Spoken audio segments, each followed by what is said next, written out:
Well, we're so happy to have you here. Thanks so much for coming. Thank you. Let's start at the very beginning. It's a very good place to start, as The Sound of Music would have it. Maybe you can talk about who took you to your first movies? Sorry? Who took you to your first movies? Who in your family would My you go to movies with? father, to war films. What kind of war films? Terrible war films. One I remember was because my father has been in a concentration camp, so he was very worried about me getting involved with a normal Peruvian population. So he only he tried to teach me not to trust anybody, only the Jews. But he failed. Totally. So what movies would he take you to? I remember one especially. It was in English probably it's called Nude Fascists from Eric Rohm. So it's Eric Rohm was with the Russians when they liberated Auschwitz. So it's very cruel and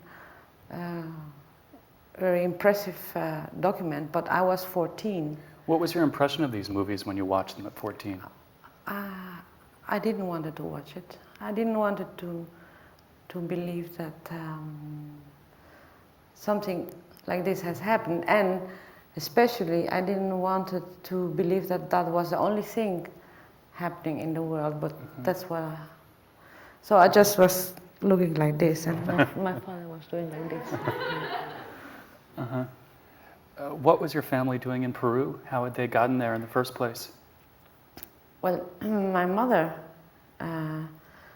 escaped with her mother and sister from Poland in August 1939. So I think that's 1 month before the Germans catch Poland. And my father stayed in Europe, survived in Europe with his mother in the war, and he was very clever. Instead of moving to the west, he moved to the east. He moved to the Soviet Union, and he. My grandmother, she moved with a group of Jews to the south, and my father joined the Red Army. And after that, so he was for a while a communist, and then he became an anti-communist because he saw what was happening. And when the war finished, through the Red Cross, he moved to Italy, and from there, at a certain moment, he got a visum for Peru, and there he met my mother, who was already in Peru. What kind of life did they have in Peru? Well, pretty hard in the beginning, because my father has no money, and my mother came from a family who has pretty good money, and so my grandfathers from my mother's side, they didn't want them to marry. They hated my father. He was the schlemiel. So it was pretty, and my father refused any help from the family, and so he worked on the harbors, and he sold telephones, and then at a certain moment he began to draw. He was a great caricaturist, so that's what he did for 12 years. He had one page in the newspaper each Sunday. Instead of the Superman, it was a Super Indian, having adventures for 12 years. He invented, and then at a certain moment he quit doing that, and he began with a fabric, textile fabric. How did you like his comic strip? Have you looked back on it? Oh, I love them.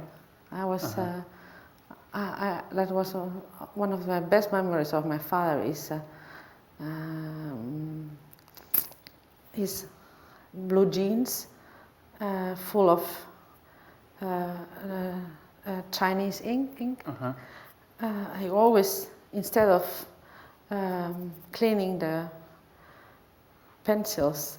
No, not pencils. The pens, the quills. pens. Yes, with something. He did it on the, and always is fighting with my mother. Well, I admire my father because of walking on the street with his pens and drawing all the night behind in the garden. He had a little room. So.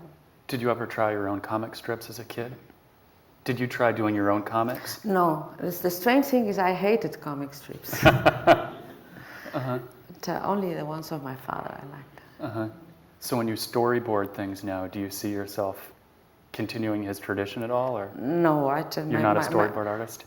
No, I can draw sometimes pretty good in perspective, but and I try to do sometimes shadows and things like that. But sometimes it's just like a puppet standing there with a nose. So you studied in university chemistry and literature? No, biology. Biology and literature. Yeah. What did you plan for yourself? Well, I planned to study literature, but my father decided I had to be a doctor. So. That's why I studied 2 years biology, and then I said to him, no, I won't do that. I want to study literature, but in fact, I was writing at a time. I was publishing also poetry, and little by little I saw that I was not anymore interested in the exactitude of language, in the very special work a poet has to do, where to put the comma or the dot, or which word. Sometimes you are really 2 days looking for the word, but I was more interested in the image the poem was living after, the total image. So it was a very strange period, but it's the period where I decided I have to find a film school somewhere. And this. So talk about why you left Lima. And Well, when to you find left. the film school. There was no study you could No, do there were not. There was no. There was only a little study of technical film at the agronomy university in Lima, but that was not a film study. Was it painful to leave? No. No, it wasn't painful to leave because, in a way, when you are born from immigrants, you are educated since you are little. You are educated in melancholy. So you know what it is to you hear all the time stories of people leaving, and you know that's in my films. In a way, people are always they have left, or they are leaving, or they are maybe losing the memory that's living also. Do you think of yourself as Peruvian today? No, but if you ask me what I am, I don't know. Well, melancholy is a good word because it's going to bring us into our first clip in a minute. You went back to Lima in the early 90s. And you want to talk about what that project was and how you discovered it? Yes. Many people were saying why I don't make a film in Peru, and I said, well, I don't know what I will film in Peru. So that was point one. Second, I was in those times at the film school in Rome. I made one documentary, and after that, for many, many years, only fiction. And at a certain moment, I got stuck in my fiction work, as if I didn't have anything else to discover. So I thought that I should improvise much more and find freedom somewhere. So the two things came together. In 1989, I went with my ex-husband and son to visit Peru for the first time, to show them my country. And there, it was the the beginning of the big economical crisis. And one time I took a taxi. I was standing waiting for a taxi driver, and there was a little man I will never forget, with a tie, kissing his wife at the door, and then walking to the car and putting sticker with taxi, and he dropped, and I went into his taxi, and he told me that he was an accountant, and he drove taxi to go to his work and to come back to pay the gas. So this I kept this image in my mind, and when I decided to make this documentary, I decided it would be only about taxi drivers, most of them from the middle class, which is my class, social class, driving taxi to survive. That's the way it... Great. Well, let's start with our first clip of the night. This is from Metal and Melancholy, which is 1993. Yes. I think it's released. So let's roll the clip.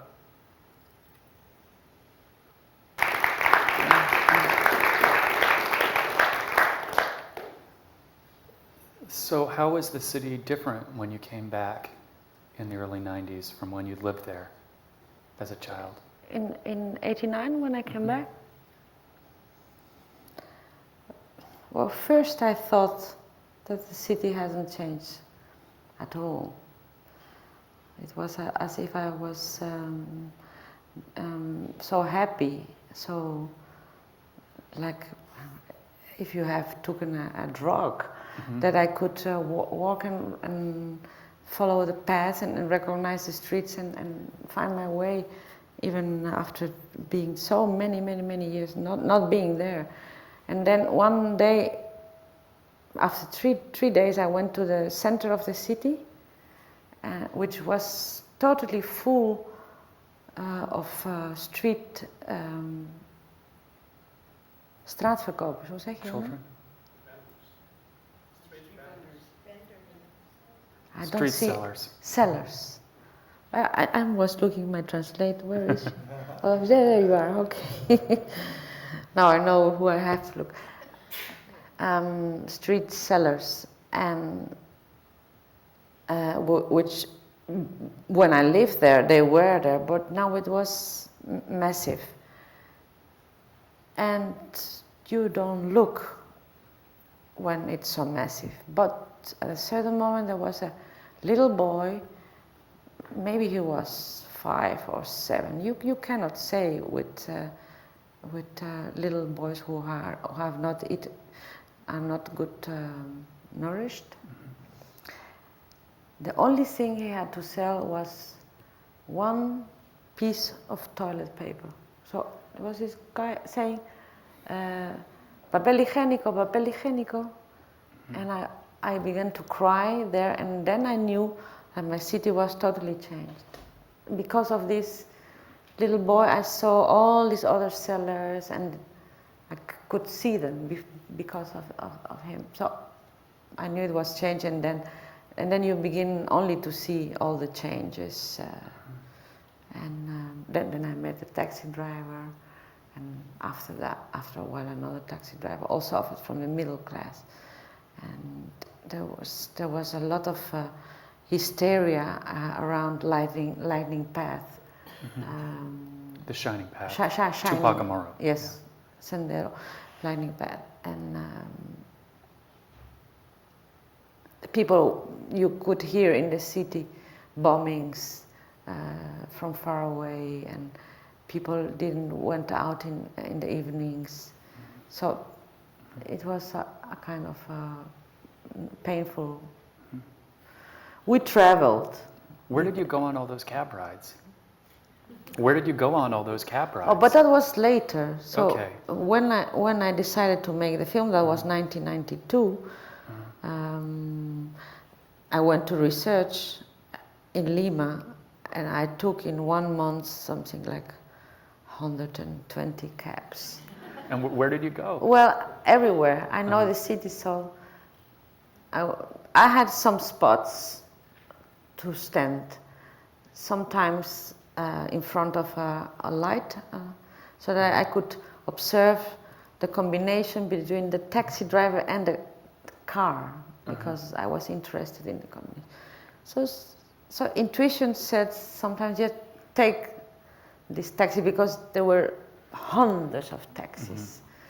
And then I began a conversation with a taxi driver, and if I thought it was, I said, well, I want to go to Avenida Larco and in crossing with District. And he went there, and if I thought it's not interesting, I just paid and went. But if I thought it was interesting, I said, oh, I've forgotten something. We have to go back to the place. I have to take my bag, something. So keep on talking, and if it was really interesting, I explained about the project, and then we went to there was a little production office in Lima who was helping us. So we went there and we stopped and we talked, and we took all the information, telephone numbers and address, because it was very difficult to find some of the people afterwards. So in this period I met the half of the taxi drivers who were some months later in the film.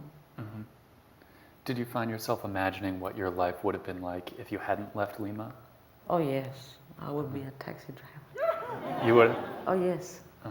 There were no other means to. I mean, in Lima, when I was there was only really one filmmaker functioning. He was getting his money from Spain. And now I know he has a lot of problems to finance his film, because Spain has cut it, the help they give to. So. Did you visit friends who had stayed? Did you visit with friends who had stayed in Lima? What was their experience? In 89 I visited friends. In 92, when I was researching and later on filming, I was just filming. I didn't visit friends. The taxi drivers were my friends.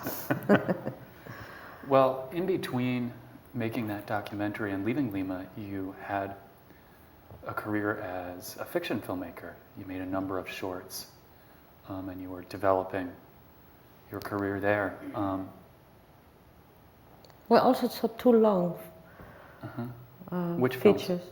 Well, before Metal, there was my first long feature was a black, white, and white, 95 minutes, and it costed $30,000.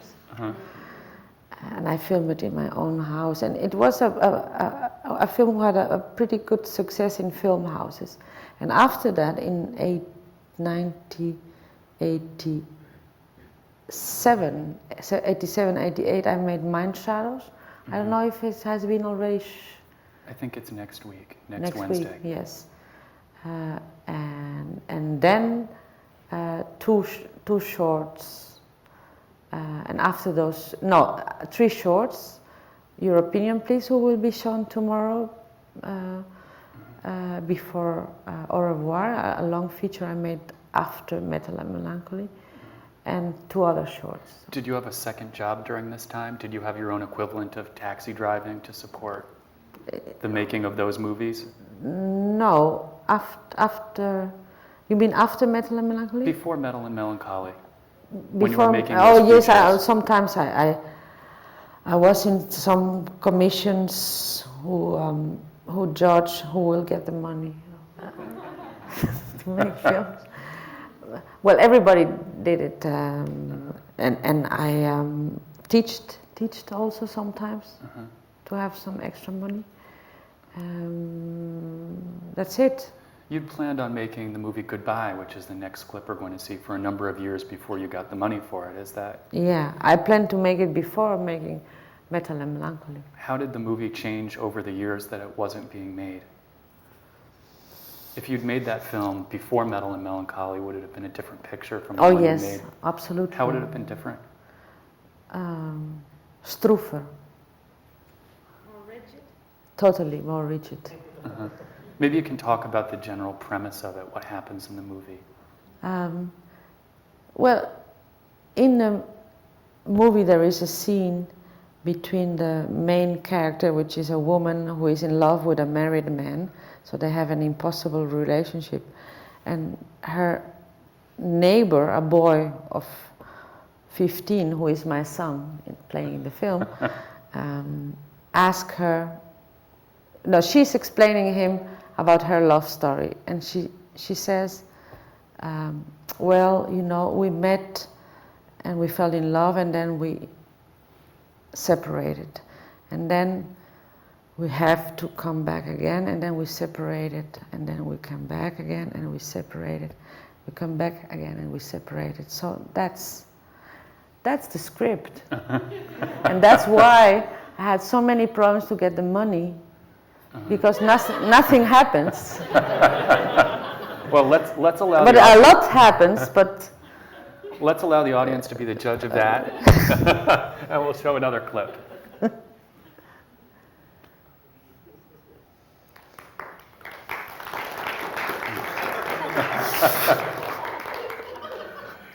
What does that expression mean? I haven't seen it for a long time. How's it holding up? Painful. Yeah? Yes. What part of it? Everything. The performance? The suffering. The suffering, the passion, the passion of the characters. You know, when someone puts their hand up against your chest after a kiss and pushes you against a wall, that it's not going well. Yeah. No, he's very afraid. So that's. How much did but he's longing. You know, when this scene of the. I remember the work with the actor in the scene with the answering machine. Me torturing him for this smile when he stops at a certain moment. He doesn't finish the message on the answering machine because he's dreaming on her, and he wants to. Because the first message is, this is the answering machine of Jan and Anne, the name of the wife. He wants to erase it and just put a number. So we will call you back as soon as possible. But he cannot really find the good message to say to her, if she will call, because they have broken, that he loves her. So that's the smile. So I was remembering a lot of things. How much coaching did you do with the actors, and how much did they discover this passionate relationship between them? Well, we read for a long time the script together with the three of us, and we rehearsed. So the script was full of details, pauses, also movements. But not with the idea that they have to do what is written there. Only that with the idea there is a meaning in those things I'm writing, that something has to happen. It's not necessary that if I write, you don't look at her, that's what happens. It could be replaced by something the actor self-imagines, but something has to happen. It has to be full of tension, like a heart beating all the time, this passion. So that was the rehearsals were that, and when we were in the real situation, hoe meer je repeteert, hoe meer vrijheid je hebt. The more repetitions you have, the more freedom you get. Yeah, hoe more rehearsal, hoe more freedom. How much more information they have about how to cook something, how more improvisation you can do. Because how does that compare to preparing people for a documentary when you're working with people who ostensibly aren't actors? Is it the same activity pretty much of preparing them for their story?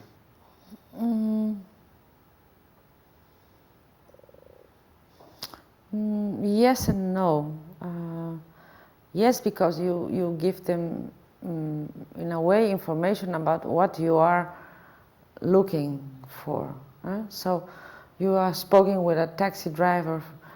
For instance, the guy you saw with a little girl who is ill with leukemia. It was a very strange story because we talked for hours and he knew all the medicines and everything. So I said to him, Mr. Gutierrez, I'm sorry, I cannot film with you because you don't understand that you cannot tell the audience about all these medicines and things and treatments because nobody is interested about it. You are interested in it and it's part of your life. I am interested in the story of surviving. So I'm sorry. He went away and the next day I came back to the office and they said, Mr. Gutierrez is waiting for you. So I went there and he said to me, I will do what you want, I understand you. So in a way it's the same thing because you are saying what you want. And even when we talked the first time, the sentence, La vida es dura pero bonita, the life is hard but beautiful, I remember this sentence and I even asked him, because I knew this will be the end of the story of him, please, I would like you to say that. Of course, he forgets and I have to manage to let him say the sentence. So in a way, making the interview, at a certain moment I ask some questions and then he knows, oh, of course, she wants to go there. So, but it's different because with actors you can, you are a dictator. Mm-hmm. You could be if you want. A benevolent dictator. Yes, a benevolent. You don't kill, you just, you put them like this and then you free them when you shoot. But before that, they are like this and then it's freedom. What is it you wanted to say about love with this movie?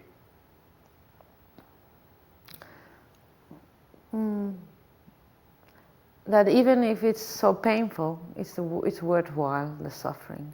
Mm-hmm. I don't know if I will say this today again, but at that time, that's what I wanted to say. I wrote one time, and I think it's true. It's a close-up of passion. Au revoir. It's really focused on all the emotions. So I told you, there's almost no story. So you see a lot of things happening, but it's a homage to passionate love as some of the most beautiful things we can experience, even if it's painful. What are some of the romantic movies that you've liked to watch? And do they all have love working in such mysterious ways? The Bridges of Madison County. Cried the whole time. It's beautiful, beautiful. I think that Mary Streep is there, a very great, very good director by Clint Eastwood. Anyway, what else? Or many, what you are asking me now. Let's stay there. Okay, there are many other. It's good enough. We got you to admit you like Bridges of Madison County, so we can move on. The experience in this movie is kind of so painful for all the people in it. You know, they have such a tumultuous relationship. It strikes me that one of the movies we're going to show next, which is Au Amor Natural, has people looking back on those kinds of memories and really spinning them and interpreting them differently from the way they would have probably understood them earlier. Well, that's your interpretation. How would you? I think the people in Au Amor Natural, most of them were happy. Most. We don't know exactly, of course, because you are old and you remember the good things more than the bad things. At least when you have been happy, when there are good things to remember. Which is kind of what Au Amor Natural is. It's Yes. older people looking back on their lives. Can you talk about the kind of premise of how the movie works?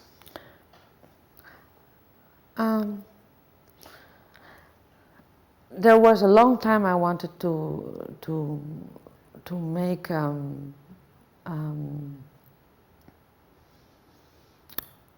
a film about how love and passion sometimes come together, and not in documentary form. So I knew the poetry of Carlos Drummond de Andrade, the Brazilian poet, when I was studying literature, already translated it into Spanish. And in Holland, in the Netherlands,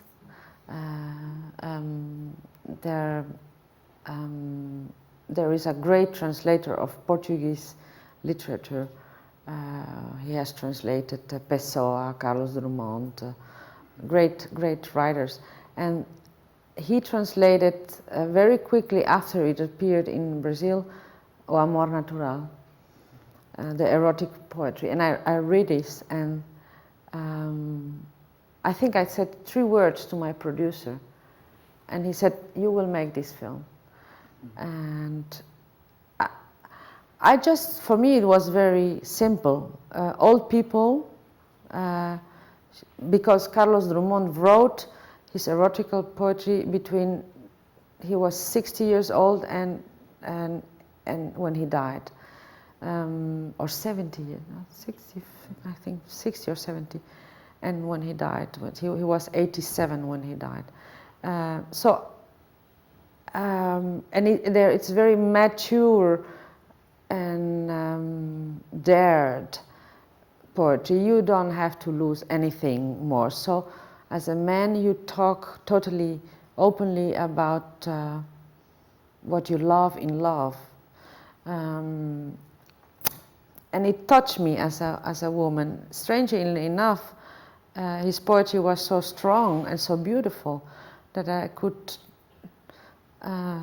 feel the emotions he could have felt as a man, and translated as emotions of a woman. So you asked older people? Yeah, I decided that all the people will protect, because Drummond didn't want to publish the poetry because he was afraid that everybody will think it's pornography.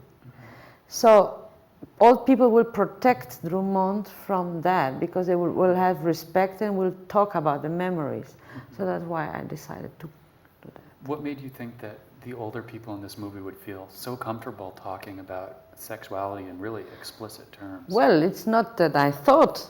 I went to research, and I saw that. When did you realize that it was going to fly? When did you realize that it was going to work? That the old people When I researched. When I researched, and the poetry was opening their hearts. So there the film took his real shape. It was, before that, old people read his poems. The film was old people read his poems and talk about their own remembrance about love and passion and sex. So that was it. And it was it's a very, as most of my film ideas, it's apparently very simple. So. Well, good. Let's see some old people responding to the poetry. If you would roll the clip.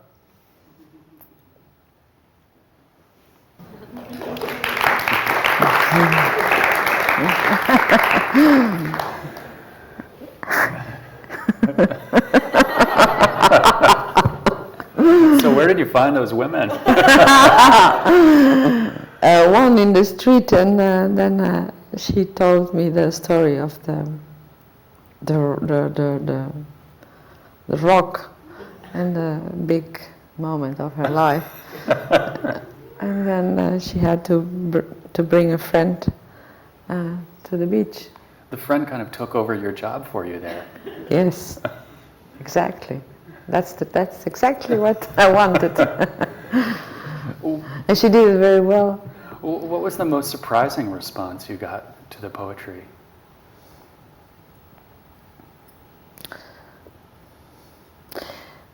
Very different things. Sometimes their interpretation, which was the mine, and very flavored. I mean, when she explains, sometimes we do it like this, and the sperm and sweet everywhere. That's it. And sometimes it's silence. So there's, for instance, a woman who at a certain moment reads the poem, and she begins to cry, and you really don't know why. It's because of the beauty of the poetry, or because she has a certain special memory. And really, the most incredible thing I heard was, I asked two women to read two special poems, who were, one was about fellatio, you call it also, it's Latin, and the other about anal sex, and oh yes, no problem, we'll read it. And I was totally amazed when they were saying, a man loving a woman in a different way, so anally, maybe it's a kind of fidelity. I said, sorry?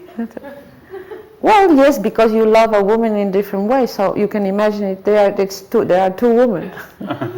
So that was the most amazing thing I heard about interpretation. It's a funny movie. It's a funny scene. Yeah, very funny scene. Yeah, because when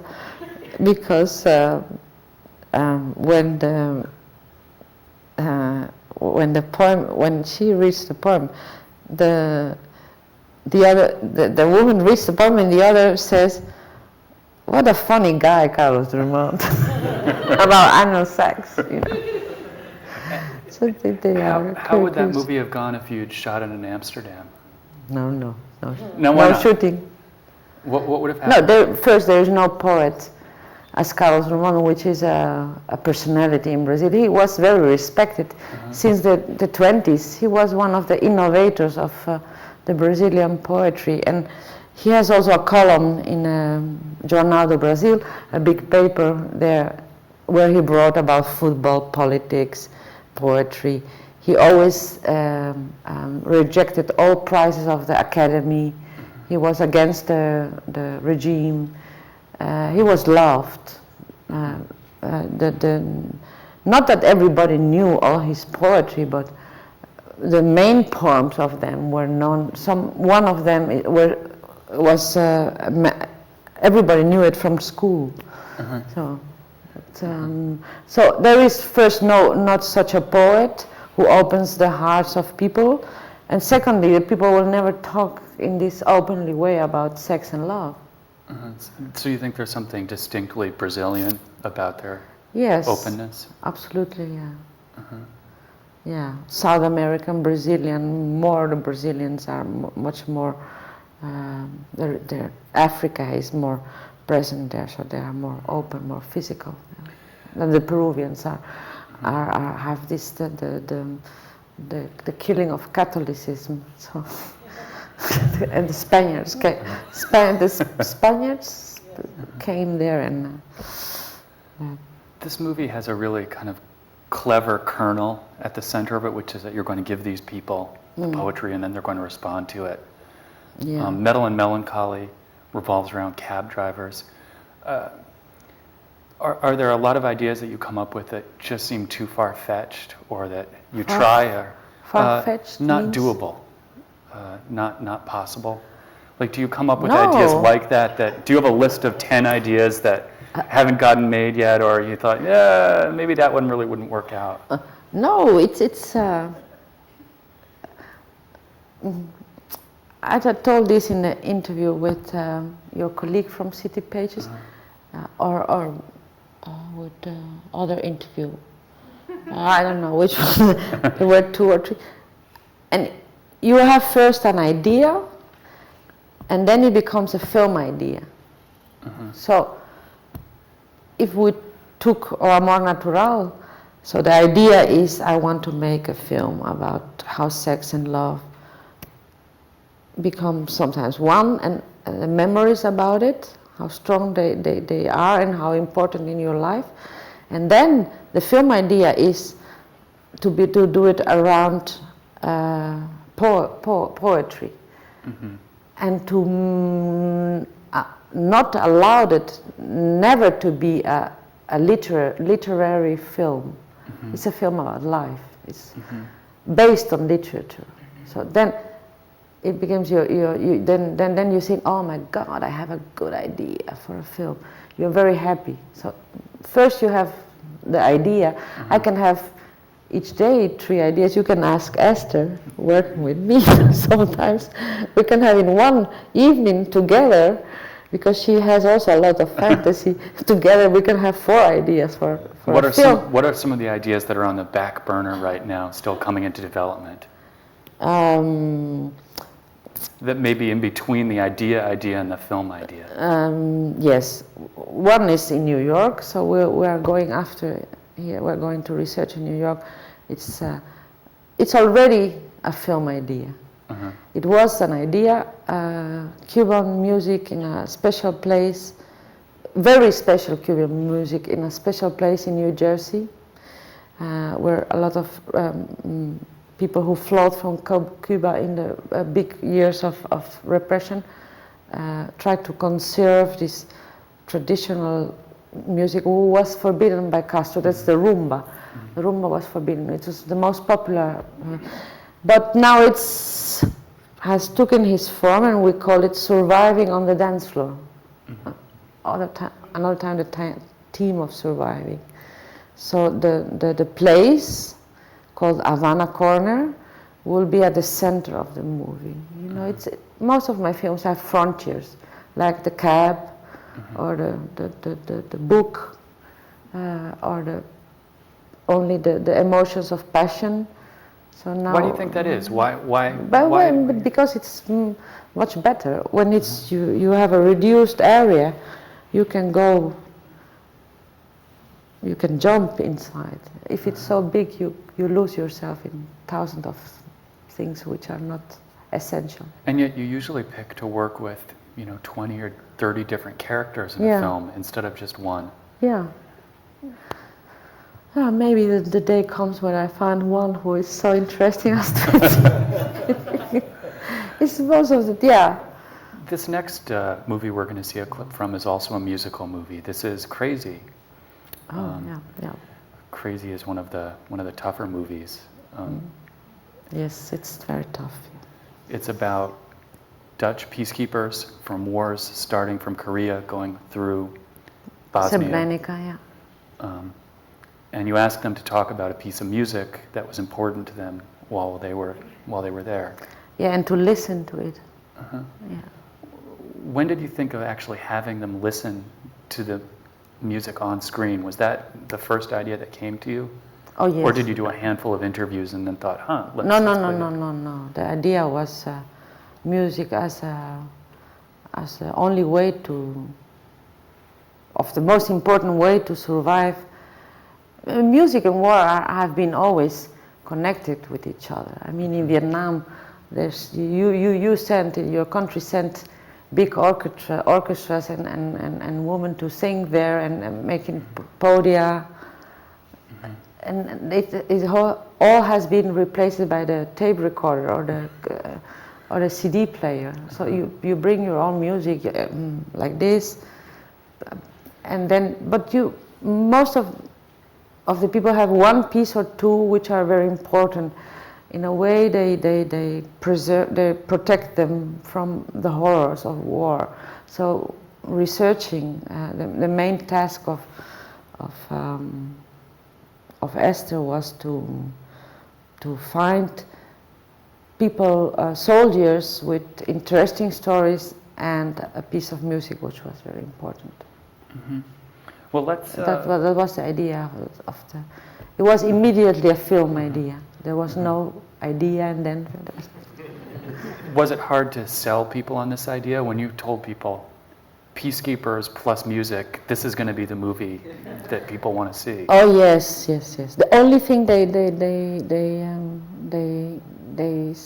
gave the money very quickly, but they asked if because it was. If I would be able to talk with soldiers. Uh-huh. That was the question of the commission. But that is not. It's true in a way. It's a real question, because when that with that film, Esther and me met each other, and in the first research meeting, I told her, well, your task is to find intelligent soldiers. She looked at me.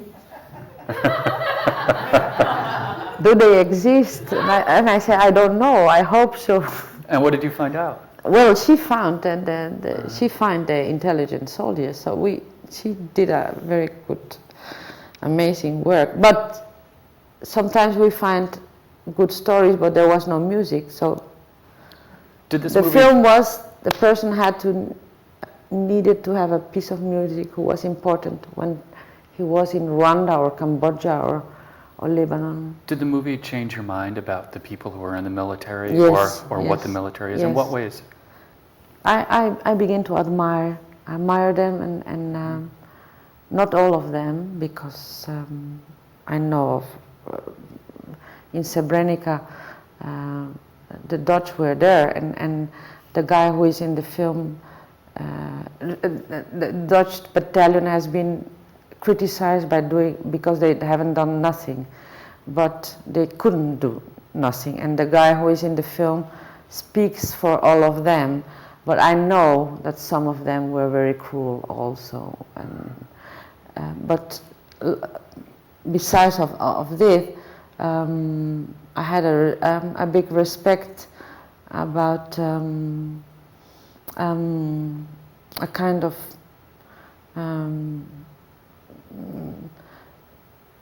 attitude towards the world. I didn't knew that it could be so intelligent, not only courageous but intelligent, to decide that you want to defend people from being destroyed. It's intelligent. It's not only courageous. People have ideas about why they're, especially UN soldiers, which are not obliged. There are really ideas why they are going there. People are really dehumanized by the experiences that and they have. And they are dehumanized. Are you left believing that peacekeeping should happen, or? No, the way it happens, it's totally absurd. People are sent there. It's a contradiction in itself. In terms, they have to protect people against dying, but they cannot do nothing to protect them. They are not armed, they are forbidden to shoot, they are totally not prepared to, they don't know where they are going, what they will find, and they are, many of them return pretty bad from this. Let's look at a clip actually, which I think really brings this to life.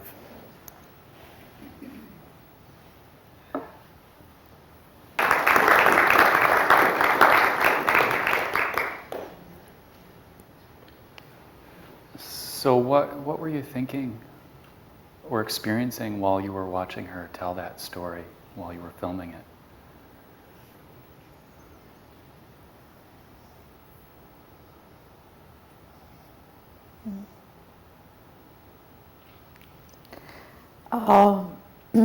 At the end I was crying, and the cameraman was also crying.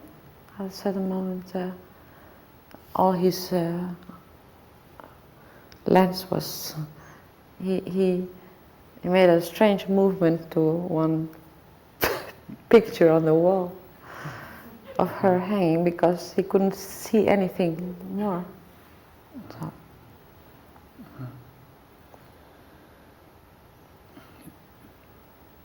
Do you look at these films as kind of being about good and evil? I mean, are there people kind of in this moral universe who are just purely kind of beyond redemption?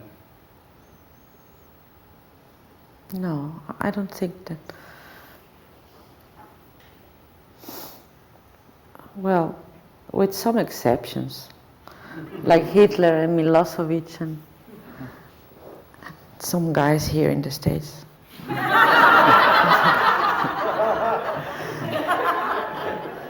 But maybe the comparison is too big, but they are pretty evil, they are pretty naughty, and they don't think very good about humanity. But I don't think that the majority of us is good or evil. I think that there is one other film, 2 Minutes of Silence, please, where there is it's a movie about the remembrance, the Dutch remembrance of World War II yes. and the Holocaust. Yes. It's 4th of May in the Netherlands. At 8 o'clock, you have 2 minutes of silence to remember all the dead. But there is one psychologist saying that she is a poet also, that she tries to, with her patients, that the dark side of them comes up. That you cannot, it's impossible to live your life, your whole life, without looking this dark side of you. That makes you evil. If you don't recognize this evil side of yourself, this dark side, you really become evil. You begin to destroy things. But if you recognize I have this side, then maybe you can cope with it. So I don't divide people in. Have your politics or your understanding of politics changed as a result of hearing these stories? As a result of? Of hearing stories like this, or viewing what happens in Peru, or do you see things as more complicated, or even less complicated, maybe? No, more complicated. More complicated, and because the stories humanized politics, so they give them a face, and so then it becomes complicated when you.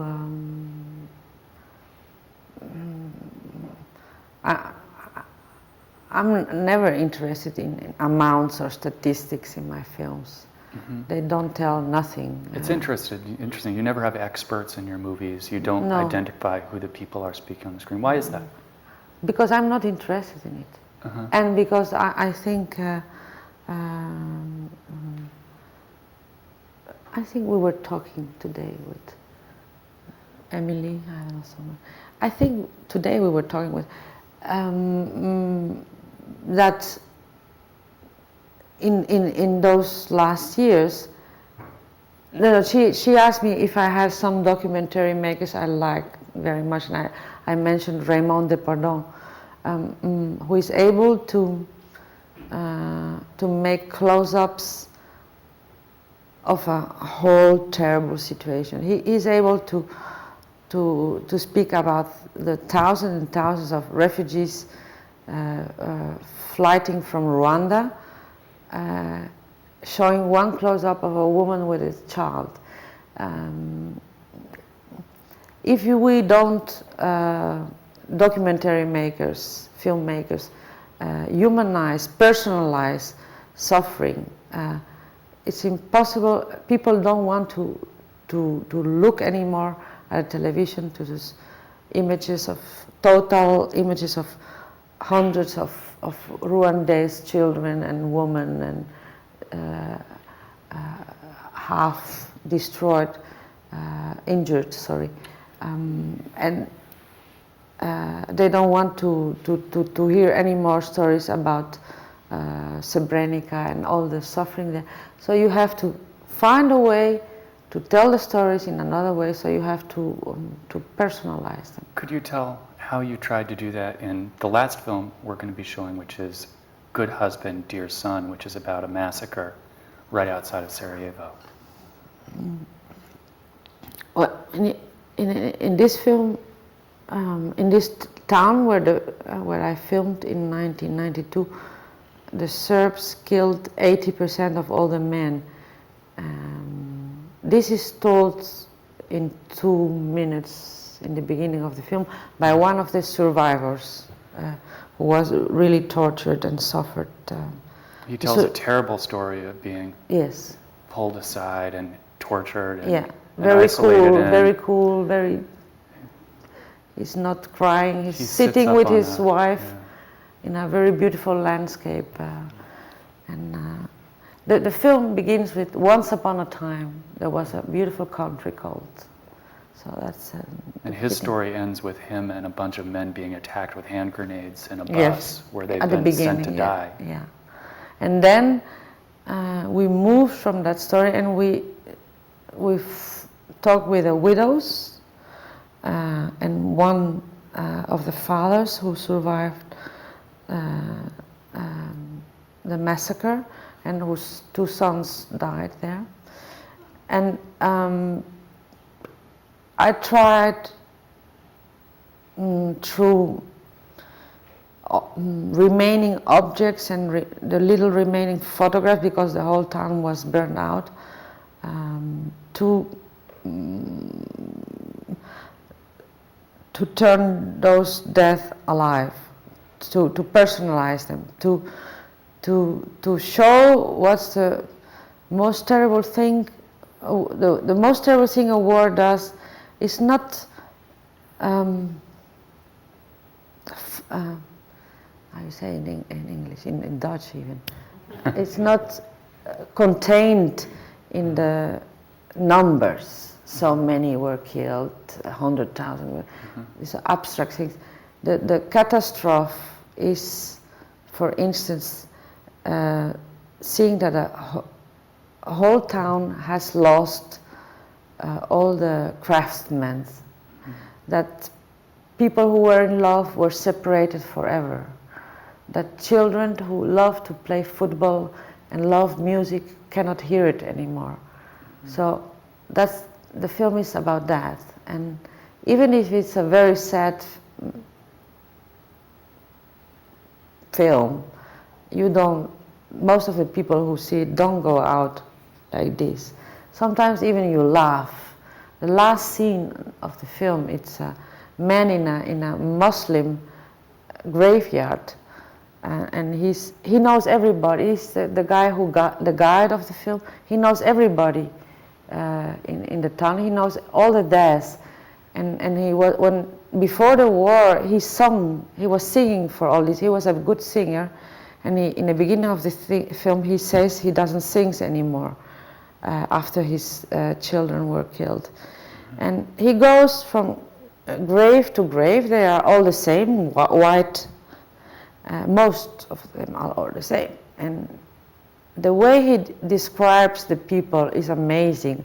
When we shot this scene, I was really crying and saying, well, this is one of the most beautiful things I ever have filmed. He's saying, well, this is my son, he loved football and girls. This is my other son, he liked football and music. This is he puts a name. This is Mujik Suleiman. He was a postman, a very good postman. This is, he played guitar and all the girls danced with his music. This is, he was 3 times married and he was many times unfaithful. So you get a whole town in a graveyard. So let's look at let's look at the artifacts. Okay. Let's look at the women who will be talking about their husband and their brother who were killed by Serbs.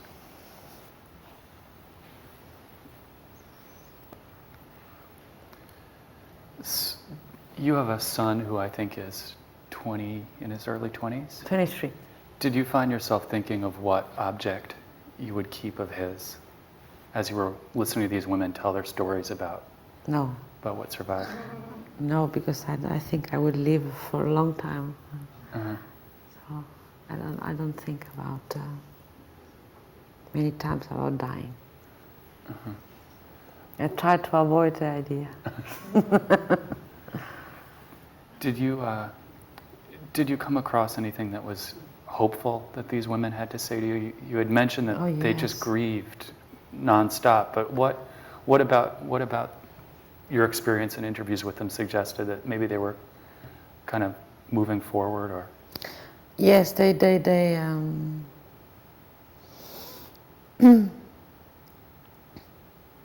were very strong.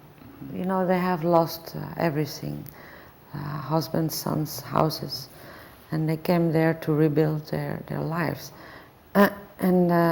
While telling their, well, I told you before this, that they cried a lot, and I explained them that it wasn't possible to have all those tears in the film.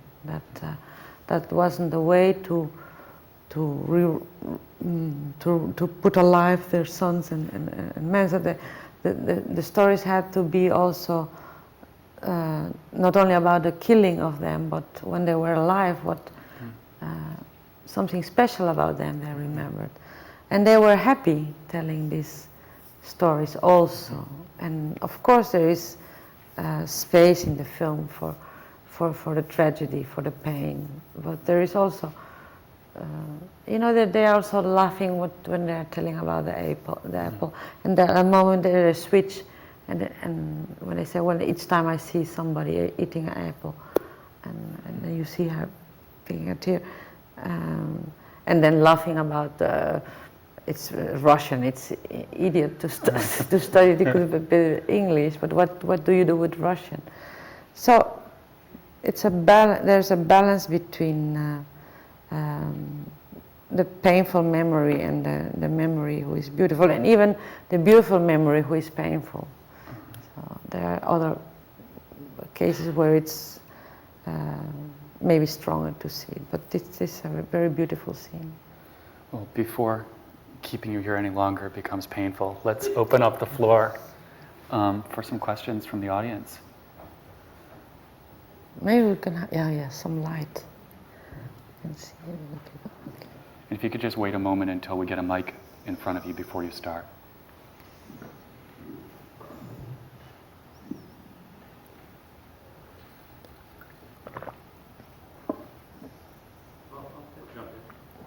Can you just wait 1 second till we get you the mic? There you go. Thank you. Well, let me just say I really am moved and admire your work. I was able to see 3 of the films. And, I'm a colleague of Emily, so I'm a filmmaker too. So, and one of the things there's so many things I admire about it, but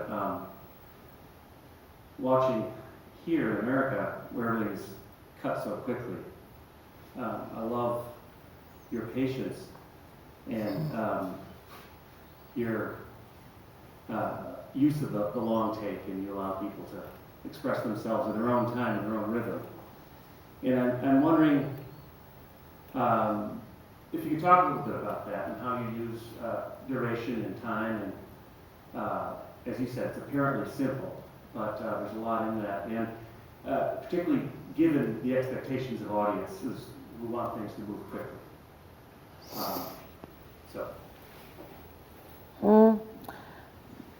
I think that the only rule for me is that if when I hear their stories, if they keep my attention, they will also keep the attention of the spectators. So then I'm not afraid of time.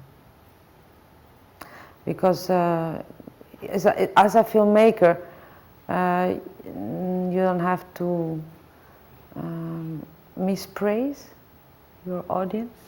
How you call it? I don't find a good word. You don't have. I think that my audience is me. It's like me. So I won't do the things quickly because I think, oh, they will be bored. When I am bored or think things are not going good at the editing, I cut things, but this has also to do with something I told, I think, yesterday. that I never make interviews in my film, but conversations. So it's different when you make an interview. You have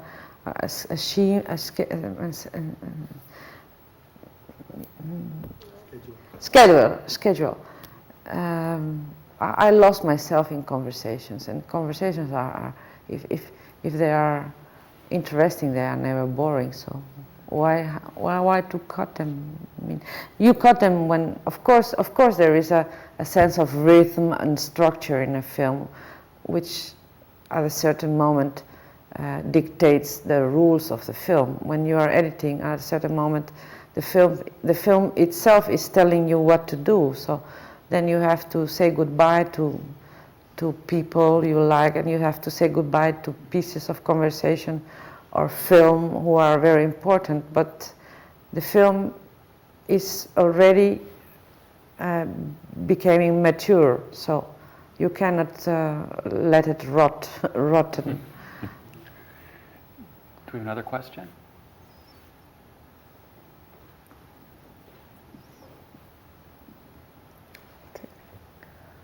I assume that you aren't fluent in Portuguese or in Yugoslavian. How do you do the interview? Sorry? I'm assuming that you aren't fluent in the Portuguese language or the Yugoslavian language. How do you work with that? How do you do the interviews in those situations? Well, Portuguese, especially that one of Brazil, I understand pretty good. And what are the other languages that you speak? French, Italian, Spanish, Dutch, and English a little bit, and a little bit of German, and a little bit of Yiddish also.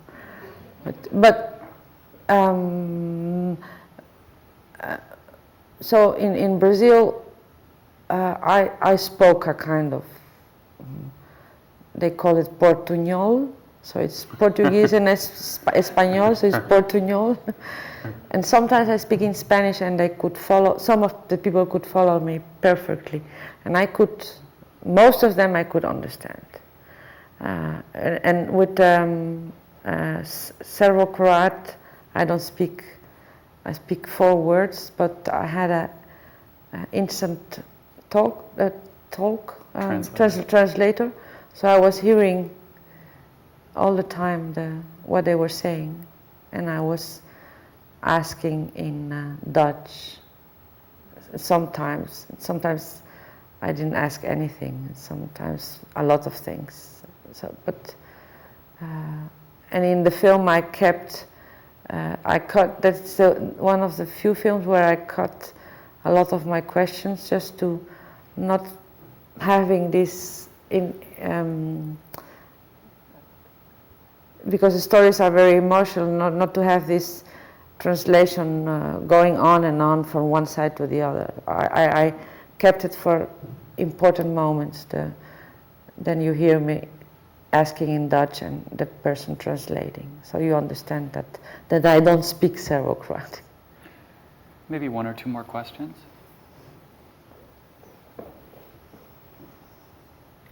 One of the questions I wanted to ask about Crazy was you have some amazing footage, both film and photos I can understand, but amazing film footage of some of the people you interviewed. And was that part of the process of how you found them, by looking at newsreel footage, or did you just happen to find newsreel footage that had these people in it, or was it footage that these people had themselves, while they were on these missions, or how did you get that stuff? She's talking about the home movies that you use in Crazy Oh, and where yeah. you found No, them. well, that's not the reason to choose the people, the footage. No, the reason was the story and the music. How did you find the footage? We asked them, do you have material? What do you have as photographs or home videos?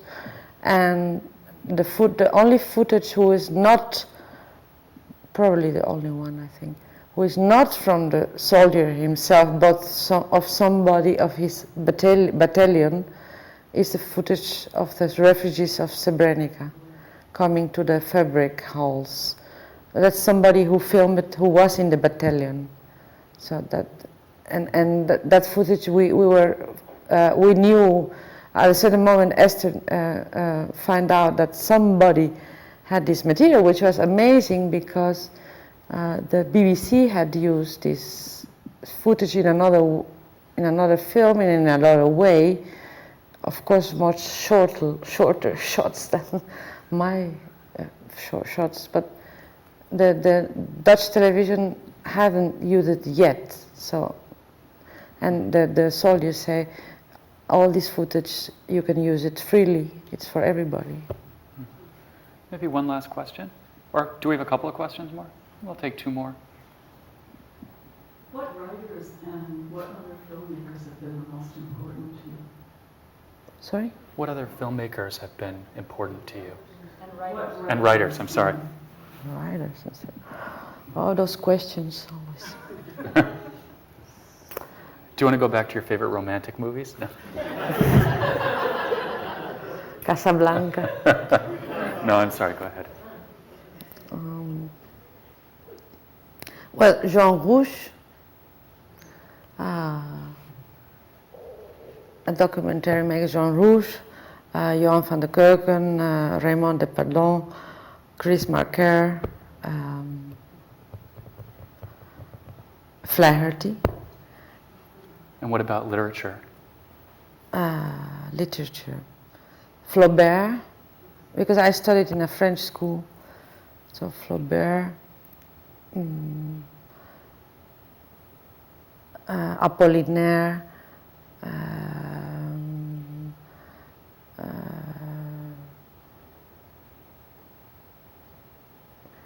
Garcia Marquez, Arguedas, a Peruvian writer,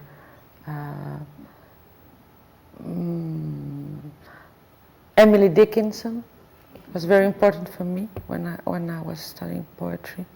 Sylvia Plath. Is there something that holds these people together for you? There are different stages of my life where different people have been important. So all the Nouvelle Vague cinema was important to me. One film of Visconti, Dead in Venice, was very important for deciding to make films. So, great. So We have a question here, sis.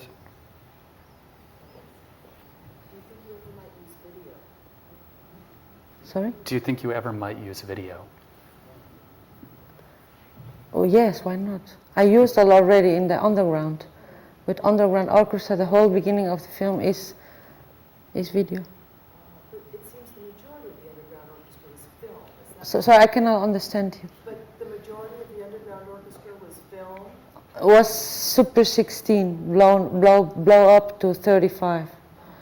Because when you make a film in Holland and they see the potential to bring it in the cinema, in Holland and in France, you can go to the cinema and see documentaries. I don't know what's happened here in the States, but well, in New York you have the Film Forum where you can go and watch documentaries.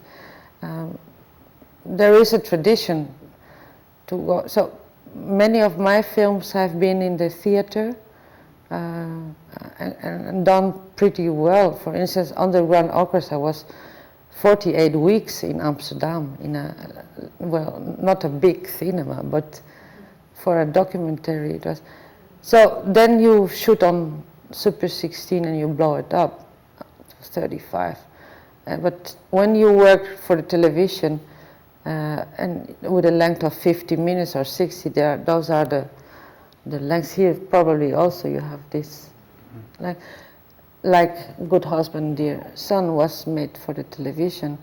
Then it was shot on film, but it was worked on video. So there exists no film copy. It was shot on film because the texture and is much beautiful than shooting on video. Let's take one last question and then we'll be through. Briefly, I just was interested in how, from the very beginning, you've been able to get your money. You mentioned a little bit, you do things for television, but if you're not doing them for television, how do you get your works funded? It's impossible in Holland to finance a film without television, but the films are not made for television. I don't create them for television. It's our own idea I have, and the producer and I write a script, and you have to interest a television who puts a bit of the money, but the biggest amount is there are different film foundations who support your film, especially when it will go to the cinema. If it won't go to the cinema, then the budgets are different, because you don't need a blow up or something like that. So it's the financing route is very different. It's connected to the film you are doing, and the city where we are shooting, the difficulties, the necessities to have very special sound or special lighting. So it's each time different. The foundations, are they private or is it? No, that's the state. No private foundations. Great. Well, Sis, do you want to close up, or? Okay. Thank you very much, Heddy. Sorry for the lag. Yeah.